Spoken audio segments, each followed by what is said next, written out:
holding it at various angles, as those puzzles are solved which remain a mystery when gazed at direct. By partially closing the eyes, you frequently catch the intent, as in those pictures where a human figure is concealed among the outlines of trees and leaves.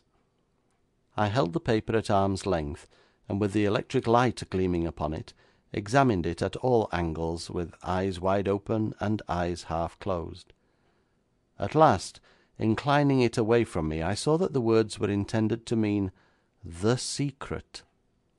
The secret, of course, was what he was trying to impart, but he had evidently got no further than the title of it. Deeply absorbed in my investigation, I was never more startled in my life than to hear in the stillness down the corridor the gasped words, "Oh, God!"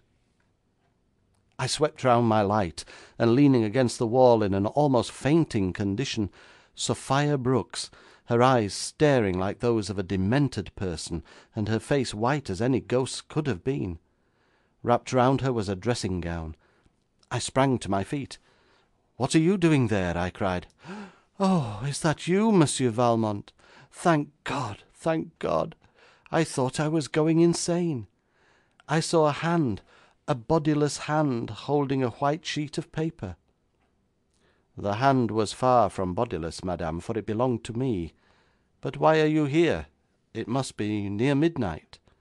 "It is midnight," answered the woman.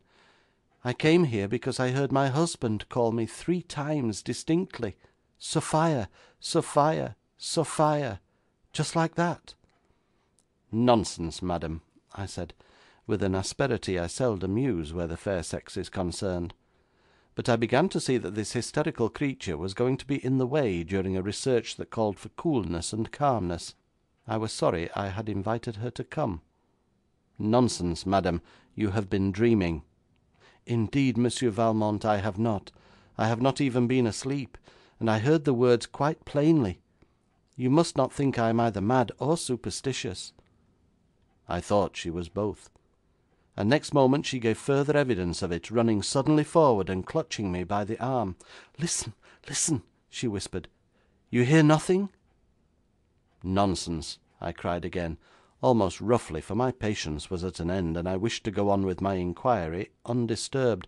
"Hist, hist," she whispered. "Listen," holding up her finger. We both stood like statues, and suddenly I felt that curious creeping of the scalp which shows that even the most civilised among us have not yet eliminated superstitious fear. In the tense silence I heard someone slowly coming up the stair. I heard the halting step of a lame man. In the tension of the moment I had allowed the light to go out.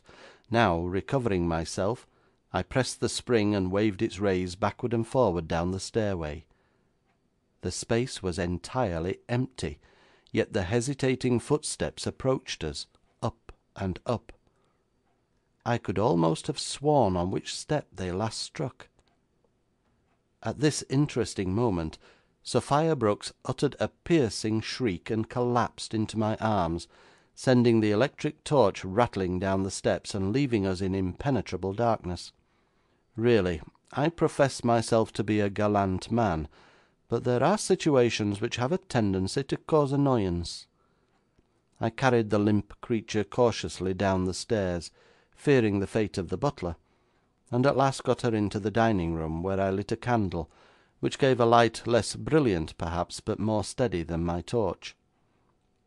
I dashed some water in her face, and brought her to her senses. Then, uncorking another bottle of wine, I bade her drink a glassful, which she did. "What was it?" she whispered. "Madam, I do not know. Very possibly the club-footed ghost of Rantremly." "Do you believe in ghosts, Monsieur Valmont?" "Last night I did not, but at this hour I believe in only one thing, which is that it is time everyone was asleep." She rose to her feet at this, and with a tremulous little laugh apologised for her terror, but I assured her that for the moment there were 2 panic-stricken persons at the stair-head. Taking the candle and recovering my electric torch, which luckily was uninjured by its roll down the incline the butler had taken, I escorted the lady to the door of her room, and bade her good night, or rather good morning. The rising sun dissipated a slight veil of mist which hung over the park, and also dissolved, as far as I was concerned, the phantoms which my imagination had conjured up at midnight. It was about 10:30 when the chief constable arrived. I flatter myself I put some life into that unimaginative man before I was done with him. What made you think that the butler was mounting the stair when he fell?' 'He was going up with my lord's breakfast,' replied the chief. 'Then it did not occur to you that if such were the case, the silver pitcher would not have been empty, and besides the broken dishes there would have been the rolls, butter, toast, and what not, strewn about the floor?' The chief constable opened his eyes. 'There was no one else for him to bring breakfast to,' he objected. 'That is where you are very much mistaken. Bring me the boots the butler wore.' 'He did not wear boots, sir. He wore a pair of cloth slippers.' 'Do you know where they are?'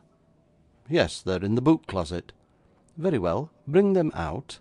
Examine their soles, and sticking in one of them you will find a short sliver of pointed oak.' The constable, looking slightly more stupefied than ever, brought the slippers, and I heard him ejaculate, 'Well, I'm blowed!' as he approached me. He handed me the slippers, soles upward, and there, as I have stated, was the fragment of oak, which I pulled out.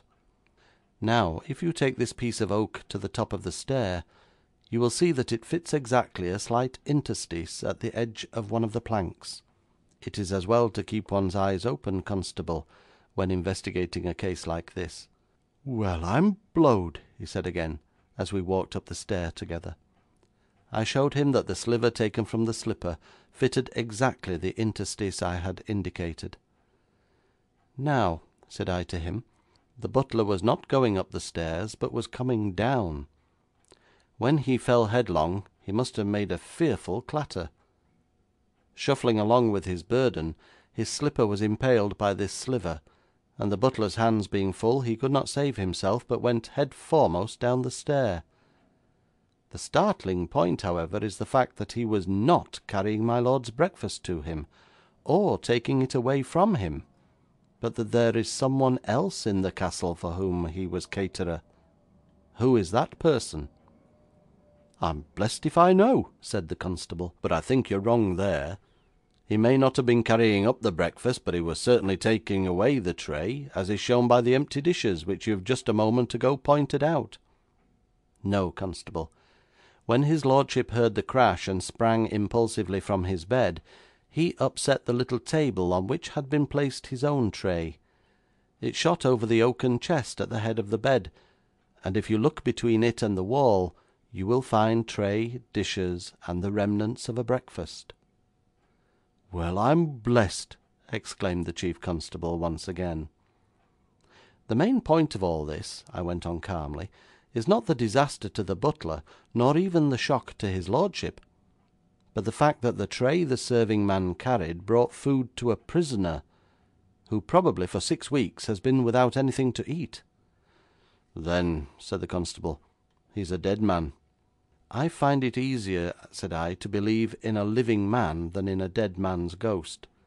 I think I heard his footsteps at midnight, and they seemed to me the footsteps of a person very nearly exhausted. Therefore, constable, I have awaited your arrival with some impatience. The words his late lordship endeavoured to write on the paper were "The Secret."